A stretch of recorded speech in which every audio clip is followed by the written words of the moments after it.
What's going on, guys? It's your boy Hendog back with another video today. As I am surrounded, y'all can know what kind of video this is. Yes, this is going to be the 2024 NFL season preview for the Birds, the Arizona Cardinals. Let's get right into it, huh? Might as well. What are we gonna do? Is it hype or heartache? That's literally what's gonna be the title of the video. That's literally what it is this season. You know. Going into the draft, going into the offseason, after the draft, the hype was real. Marvin Harrison Jr., Kyler Murray, healthy offseason in this new offense. Saw a little bit, bits and pieces of what it could be when Kyler came back at the end of last year, going nearly 500 as a starting quarterback in his return with the Cardinals, including big wins, I'd say this big, over Pittsburgh. Albeit what kind of Pittsburgh team it was last year. It's a Mike Tomlin coach team that went another winning season and that has had good defenses over the years. And, Cardinals, no good offensive line. Kyler Murray just coming back from an ACL. You're playing in Pittsburgh, and there was a rain delay, so it was not their best of conditions. Going to Pittsburgh, and you beat them. Philadelphia, going to Philly. JG's return to the Philly faithful. Beat them.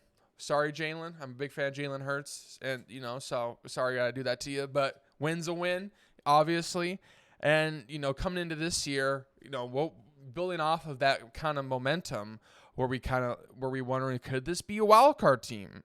If they spend in free agency, bolster the defense even a little bit. Not saying they need to be a top 10, a Jets defense, top 10 defense. If they could be a top 15, top 16 defense, in the NFL and third wild card spot this year, why can't it be the Cardinals, right? Free agency comes around, we sign depth pieces essentially. It's like your defensive tackle, dudes I've never heard of who've produced in the NFL, but more of like pieces that you can rotate, good bodies in the defensive line that can help you out. It's not a Christian Wilkins, but it was guys that can at least help you out. And if you're gonna spend on it next year, guys you could definitely have to rotate in. Sean Murphy-Bunting was probably one of the biggest names on the defense. Other than drafting Darius Robinson and later in the first round, pairing him with Marvin Harrison Jr. in that draft, in that first round. But there was B.J. Ojulari. We were kind of hoping he'd, kind of step up a little bit in his second year. Well, he's out with an ACL injury. Not saying that's his fault, obviously. It fucking just sucks because we kind of were hearing about what he could do. Kind of a year one was off to a slow start with injuries as well and stuff like that, but not to this extent, obviously. But we were kind of hoping that he could take that step, and he was ready. I was hoping, and of course, the football gods taketh with what you hope for. So, B.J. Ojulari down. So Darius Robinson showed promise in the preseason, even though, one, it's preseason. Two, it's Cardinals preseason, so it's even worse. So even in those moments, he showed up and he showed promise. So we're kind of like, oh, well, we're kind of excited to see Darius Robinson. Maybe he could start for us week one. Out for the first 4 weeks of the season. So, like I said, other than Sean Murphy-Bunting, probably the biggest name on the defense that we've recently added, other than Mad Max Melton in the draft, from Rutgers, and the Buddha, number 3, the man in the back with Jalen Thompson, still one of the most underrated safety tandems in the league. So if we could just have a mediocre defense, the Cardinals could sneak into a wild card this year. The strength of this team will be the offense. Starting with Kyler Murray, K1, coming back from an ACL. Like I said, went 500 in his starts when he came back last year. Healthy offseason. Go in with, work next to Marvin Harrison Jr., keep working with Trey McBride, offensive line, stuff like that. Get more comfortable with Drew Petzing's offense. And then this is going to be the strength. I imagine we're going to be a run-dominant team. It's been known, even by the OC of the Cardinals, that Connor's going to be a workhorse back. But Trey Benson and Michael Carter Jr. can help shoulder the load if he's injured or he needs a breather. So we're good there. We're set there. Our offensive line, I think, will be one of the more underrated parts of this team. I'm not saying they're going to be good. I'm not saying they're going to be great. I just think that the Cardinals will have probably a mid to the upper half of offensive lines this year. And for Kyler Murray, that's probably one of the best he's had so far in his career here in Arizona. And that's not saying much because that ball fraud Steve Keim, did he ever give a damn about the offensive line? No. Zero. Zilch. Nada. None. So it's good to see at least somewhat of a decent offensive line for Kyler Murray. And the weapons that he has, Maserati Marv, even though we still can't buy his fucking jersey. Come on, Marv. We got to get that working. You know how much money, you know how much money you literally could buy the lawsuit and then you'd make that money back in one day off your jersey sales. I'm just saying. But, you do you, fam. We waiting. And then once that gets released, just know it's going to be out of stock. Michael Wilson, second year, showed flashes in his first year with some injuries going on. So it's kind of hard for him to get going off the initial jump. But he showed promise. So pair him on the outside with Marv. Zay Jones, when he gets back from his suspension, you could slot him in there too, which would be awesome. And then Greg Dortch, just the man that's overlooked every time you look at the Cardinals roster. But this man keeps producing and producing and producing. This dude's going to have a big year, I imagine, for the Cardinals. This dude has a good connection with Kyler. He always gets open. He's fast. He's twitchy. He's going to be on kick returns, I imagine, or at least kind of try to be on those because he's a great returner. But he's going to be a great option for Kyler Murray in the passing offense. So definitely the offense will be the strength of this team. If I'm a betting man, which I am, I would definitely look at the James Conner props every week just to see what they're looking like because they're going to ride that man into the ground. James Conner is going to be the workhorse back for the Cardinals. That man's going to be one of the focal points of the offense. It's going to be run, play action, pass. And, just use Kyle. You don't need to overuse Kyler Murray like Cliff Kingsbury did, trying to slap that ketchup bottle to use every last bit out of that arm. Drew Pedson's going to run it, go more under center, run it again, shotgun, run it, play action to kind of throw you off a little bit. A little shotgun or screen pass to Maserati Marv. And then we're back down to running the rock again on the goal line to the big six. So, it's gonna be fun to watch this offense this year because, in years past with Cliff Kingsbury, we've had, you could say, like a better idea. But you knew that the offense was going to be good. But the problem is that the play call sucked because Cliff Kingsbury only called so much. In this offense, you don't know what you're going to get. It's more of an NFL offense than an NCAA offense. So it's going to be really good and really fascinating to see what's the offense and where the offense is going to rank in the NFL this year. In terms of the schedule, the schedule sucks, kind of sucks for the Cardinals. For a team that wants to be one of the 3 wildcard spots in the NFL this year, you do catch the Bills at the right time. Week 1 in Buffalo. I'm not saying you would prefer to play in Buffalo in general. But if you're going to get them scheduled and you're going to play them away, the best time to play them is when we're playing them now. Week 1, 2, or 3. When it's not snowing, it's beautiful in New York. And if it does at least, be shit weather, it's going to be rain or overcast. It's not going to be snowy. So if you want, and Buffalo has started a little slow. I know they're missing Stephon Diggs, Gabe Davis, Jordan Poyer, Micah Hyde. I'm blanking on the guy's name that they had a really good corner. That was Tre'Davious White. I don't think Tre'Davious White's there anymore. Unless I could be wrong. He was so good, but he's always injured. So I just don't know if he's still there. But Matt Milano's injured. So their defensive, Ed Oliver, Greg Roos, there's some still good guys on that defense. Von Miller, if he from him being injured last year, him coming back, if it's still gonna be a decent defense. Don't get me wrong. But if you're gonna get the Bills, this is probably the right time to do them. While they're still trying to figure out their new team, what's it gonna look like with all these missing pieces and stuff like that. I'm not saying Buffalo's gonna be bad. I imagine Buffalo's gonna be like a 10-11 win team, maybe 9, because it's tough. I'd probably say 9 through 11 wins. I know it's a variety, covers a lot, but they're not gonna be a bad team. Buffalo Bills will still be a good team, But I think if you want to catch him, you want to give him a loss or a chance to hang a loss on them, this is probably the time to do it. Then we have a nice 3-week homestead, at the farm with the Rams, Lions, and Commanders.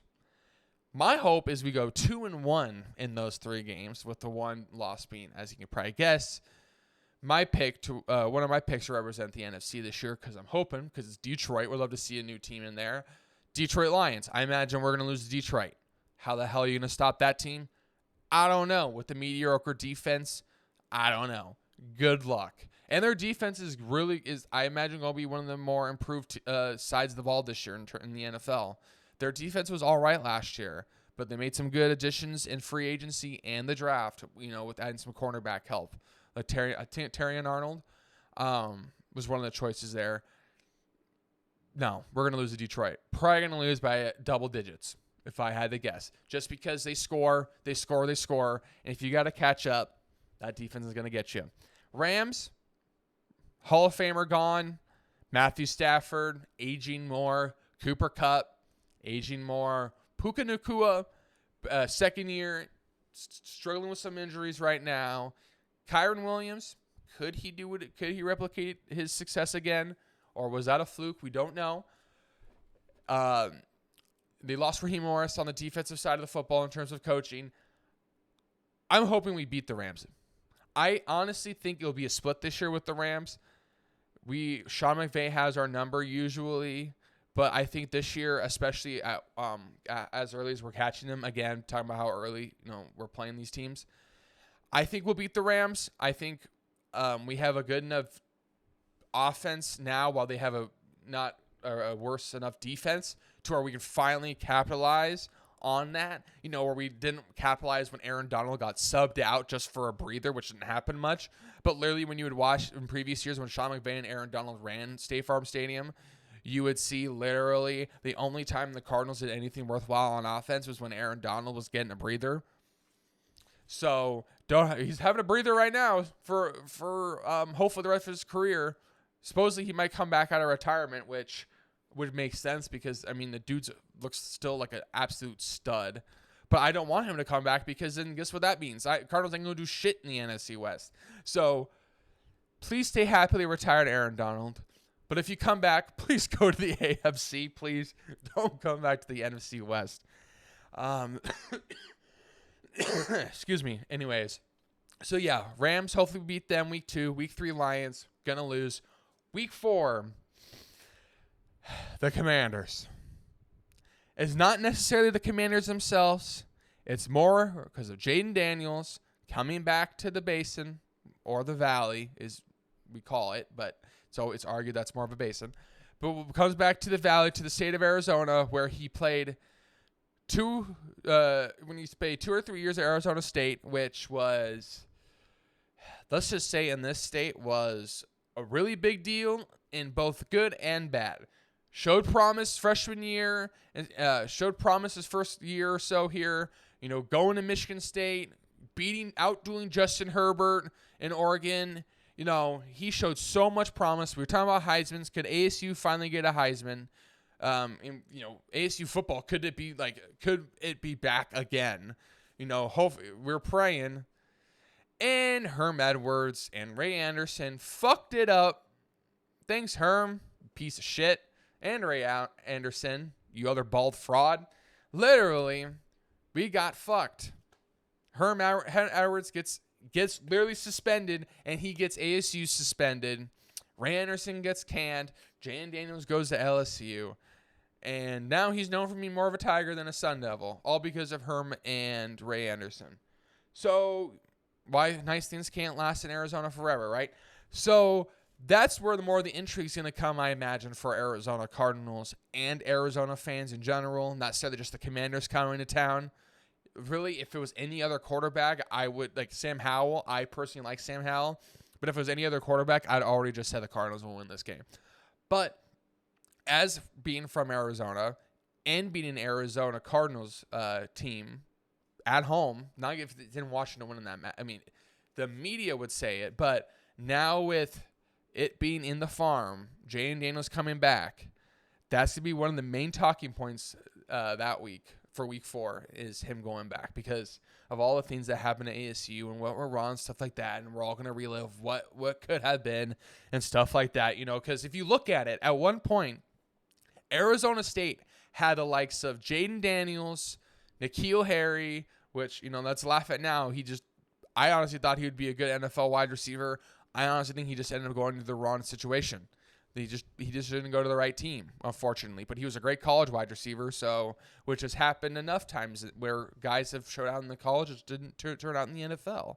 But if you look at it, N'Keal Harry, Brandon Ayuk, Rachaad White, my boy, one of my favorite players behind, right next to Jalen in the NFL that's not playing for the Cardinals that I love to watch.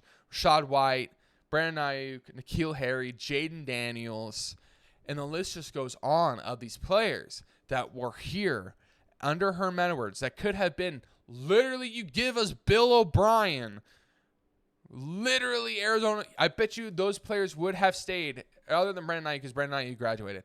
But I bet you like those kind of players, like Jaden Daniels and stuff like that, would have stayed if there was a competent head coach. But guess what? Ray Anderson hired his butt buddy. So it sucks. But I'm going to say the Arizona Cardinals will win that game. I think it'll be a little close because the Dan Quinn defense is, you never know what you're going to get with the Dan Quinn defense. And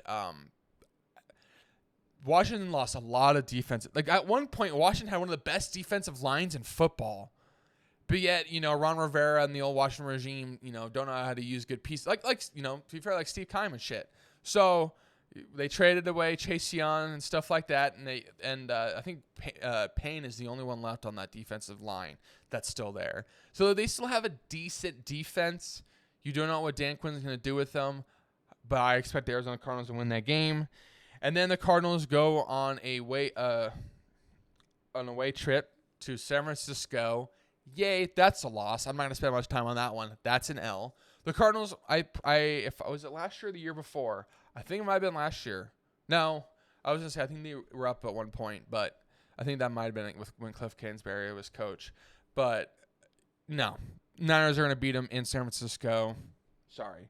Green Bay in Lambeau in October. I would say that this is I would say that Green Bay has this one by far, just because it's in Lambeau Field alone in October. You don't know what weather you're going to get. But the last time I did that, it was I was in Vegas. I put $40 down on the Packers to beat the Cardinals in Lambeau because I was like, oh yeah, Lambeau weather, it's going to suck. Cardinals suck. Packers are going to win that game. Cardinals ended up beating them. I think it was a last second field goal or something like that. Cardinals went to Lambeau and beat them, and they were a shit team. So if the weather is decent, it's not snowing. If the weather is crap, like rain crap to sunny, I guess I give the Cardinals any kind of chance against Green Bay. But I'm not. Green Bay's going to win. So, no. Then the Monday Night Football game. The only Monday night, let's just call it how it is. You know what Monday Night Football has an schedule this year when the Cardinals get one of them. This isn't the Cardinals next year when maybe we're spending more of our money in free agency and we're going to be an even better team when we might be worth the prime time. But when you put us up against the Chargers, two teams who have young quarterbacks, we're trying to rebuild with coaches who had massive improvements to what their predecessors were, in Jim Harbaugh and JG, we'll be looking good. It's gonna be a good game. It's gonna be quite interesting to see because it's gonna be two run dominant teams. Gus Edwards and James Conner are probably gonna honestly combine for about 200 yards plus rushing. I'm gonna say that right now. I know Joey Bosa and Khalil Mack are still with the Chargers defense, but I don't know. If I said I had to guess right now, I bet you Gus Edwards and James Conner combined for 200 rushing yards. But in the same time, literally Kyler and Justin Herbert could combine for 400 passing yards. Because, other than Asante Samuel and Derwin James in the back, The Chargers have a beatable secondary. We've seen that in previous years. And then getting to that point, we play them when? October 21st on Monday? Knocking on wood, one of the best safeties in football, like Derwin James, is healthy. He has struggled to stay healthy, which sucks. But, it's, because when he's out there, he's literally one of the best safeties in football. He's everywhere. You put him in the slot. He plays sub. He's everywhere. He's one of the most entertaining defensive players to watch in football. But he's struggled to stay healthy to play a full season. If he's there, Asante Samuel Jr. is there, all that, it's going to be a really good game. But I expect the Cardinals to win. Then we go to Miami. We're going to lose to Miami. Jets come to the Jets, Jets. The Jets come here to Arizona. We're going to lose. Top 10 defense. I expect if Aaron Rodgers is healthy, it's going to be a top 10 offense. Let's call it what it is. Breece Hall, Aaron Rodgers, Garrett Wilson. It's going to lose. We play the Vikings. We go to Minnesota after that. Cardinals win. Not even going to just discuss that. Yeah, we literally will just triple team Justin Jefferson and double TJ Hawkinson. We'll be okay. Then we go to Seattle. The 12th man comes here. The Sea Chickens. The Pacific Northwest finest. We'll beat them. Geno Smith's another year older. Yeah, right. I try to do that with a straight face. Completely try to do a full sentence with Geno Smith. DK Metcalf, dog. Tyler Lockett, getting too injured prone, and he's getting older. If this was like 2 or 3 years ago, I'd say the Seahawks would probably win this game. But, new coach, don't know what the defense is going to look like with the defensive-minded head coach. Offenses, we're going to see. Will they use Jackson Smith and Jigba more? If they do, that's probably going to make them better. That'd make them more scary. If it's just going to be Tyler Lockett, who's really on one leg half the time because he's too busy helping carry that offense where he just gets injured all the time, because they shadow DK Metcalf. So Geno just says, fuck it, Tyler Lockett's got to be down there somewhere. So if he's if he's running around with one leg and they're not using Jackson Smith and Jigba and DK Metcalf is, getting covered, Cardinals will win that game, So it depends because there's so many things that Seahawks could do. They don't utilize their tight end enough, which makes no sense because Noah Fant, when he's played, is one of the top 12, 15 tight ends in the league. Denver didn't utilize him for some reason. He was a stud in Denver. Seattle takes him. I thought he was going to be a stud in Seattle. When they give him the ball, he looks good. I don't get it. So I guess where tight ends go to die in Seattle, right? So I know we'll beat them. And then Boston's finest come to us. Love me some Boston teams because obviously if you see my YouTube channel and you followed me before, big Celtics guy right here. Fan of the Red Sox. Mookie Betts one of my favorite players ever. We're going to beat the shit out of the Patriots. Just rebuilding team. They ain't really got anything on offense. I don't think they really got anything on defense other than Jabril Peppers now. They essentially traded their best pass rusher. I know they have another good. I think isn't Oshie still there? They still have a decent pass rush, even losing Matthew Judon. But they ain't got really anybody in the secondary except Jabril Peppers. So the Cardinals should be able to win that game. And the last time the Patriots were here, K1 went down. Really, literally, that will forever ingrained in my head because my girlfriend and I, we went with another couple. The man's from Boston. We literally were parking when we heard on the radio and Kyler's down and the cart's coming out for him. We literally were about to park the car at State Farm Stadium to watch this game. And as we're parking the car and about to step out, the entrance is literally is right in front of us. It's not that far. There's no line because we said the game already started. So there's no line. We're literally about to walk in the stadium. As I'm turning off the car, oh no, and Kyler Murray is down. He's in pain. And the cart's coming out for him. And we're both, him and I are like, no fucking way. So hopefully we'll get better luck this time. Cardinals win. After that, Panthers away. Win. Not going to say anything. Rams home after that. Like I said earlier, if I'm going to be, just unbiased, and I'm just, if I'm betting, I'd probably say we split that series. They'd beat us in LA. I bet you for some reason later in the season, I bet you the Rams will be more healthy than they would be at the beginning of the season when we play them. So they'll somehow be more healthy at the end, and they'll just whoop our ass. I imagine we'll probably lose to by 17 points, and in LA. So we'll split there. Rams versus Cardinals to finish the year. You know what's funny is I would say that this is a rivalry, but it's kind of hard to say that when, especially last year, the Cardinals were helping Niners out. Niners fans were with Cardinals fans cheering and just totally buddy with Cardinals, and same with the players. Like, I know this, I'm a huge I'm literally 20, I'm in my mid-20s, but I'm old in the sense that I love rivalries. I love hardcore basketball, baseball, football rivalries, stuff that makes the matchups extra heated, extra tense. Nowadays it's not that much anymore. Everyone's more buddy and stuff like that. People don't get entrenched in the rivalries, unfortunately, and stuff like that.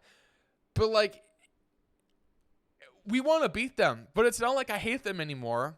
Because it's like you see Deebo Samuel and George Kittle in the freaking locker, in the tunnel at the end of week 17, week 18 last year, on their phone watching Kyler Murray beat the Eagles, going, "Let's go, K1, let's go, baby," and George Kittle yelling, "Let's go, Kyler." You have these dudes I don't think in the day, like, if it was a rivalry, these fans would be rooting for each other, and I would be sitting here and I would love to beat the Niners because I hate the Niners, but I don't really hate the Niners. I just hate that they have so much success and they're in our division and they fucking romp us every year. But I don't I don't hate them. Like, there's some teams in sports that I just hate, that I can't stand. And the Niners aren't one of them.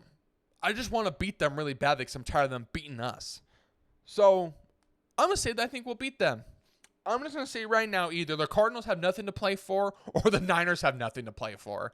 And I bet you the Cardinals will win this game. The Cardinals will win this game either if the Niners have nothing to play for, like they rest their players, or the Cardinals just somehow surprise us all, which they did last year, albeit, and they beat the Niners at home. So if I go through what I said, I have 1, 2, 3, 4, 5, 6, 7, 8, 9. I have this as a 10-win team. Looking back after how I just said that, we'd probably be more of an 8 or 9-win team, to be honest with you. I think the over-under on the games at sportsbooks was 6.5. I took the over. Wild card, you're going to need at least 9 wins, probably. I think we'll be in the 8 to 10 win range. I think some people that are right on us saying that we're going to be a better team, but we're not going to be a crazy better team. But I think that that people are saying that we're not going to be a good team is kind of bullshit. So, other than that, I hope we have a good season. So, thank you everybody for tuning in. I know it was a little bit of a longer video, but it was just a little season preview for us Cardinals fans. I have been streaming lately over here on YouTube and Twitch. Madden, NCAA, Destiny. Please do check it out. And please do hit the subscribe button on my YouTube here if you enjoyed. I am going to be dropping more videos, so please stay tuned for that. I love y'all. Thank you all for the support in recent days. Do check out my recent video if you're a gamer, and especially if you're a Destiny gamer, about the recent news with Bungie and Sony and stuff like that, and what one of the greatest gaming franchises ever has to go through next. So please do check that out. If not, I hope you all have a good rest of your day. I love y'all with all my heart. Again, thank you all for support, and peace.